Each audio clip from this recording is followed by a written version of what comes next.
Donc, le mot Elohim veut dire celui qui a toujours existé. God can mean anything. Dieu, ça peut vouloir dire n'importe quoi. See the difference in the word? Vous voyez comme ce mot est différent? Now, when it said here that he emptied himself or poured out, now we think like this, that he vomited up. The English word of emptied or poured out from him. See, something went out of him that was different from him. Or, quand il est dit ici qu'il s'est déversé ou répandu, maintenant nous, on serait portés à penser ceci, qu'il aurait vomi, le mot anglais emptied, ou qu'il aurait répandu quelque chose qui était en lui, voyez-vous, que quelque chose de différent de lui serait sorti de lui. But the word kenosis in the Greek does not mean that he vomited up or his arm went off or his eye went out.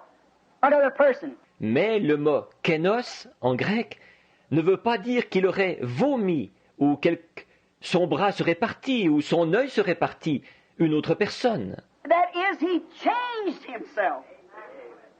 He poured himself into, amen, into another mask, into another form.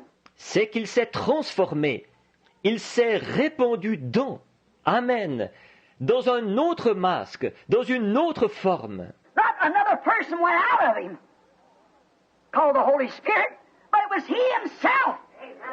Amen. Ce n'est pas une autre personne, appelée le Saint-Esprit, qui est sorti de lui, mais c'était lui-même. You get it?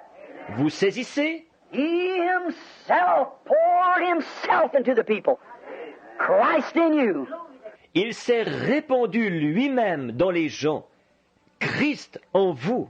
How beautiful, how wonderful to think God pouring himself into the human being, into the believer.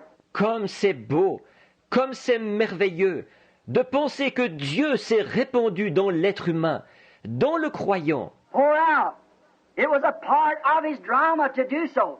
Répandre, ça faisait partie de sa pièce de faire ça. God, all the fullness, all the Godhead bodily was in this person, Jesus Christ. Dieu, toute la plénitude, toute la divinité corporellement se trouvait dans cette personne, Jésus-Christ.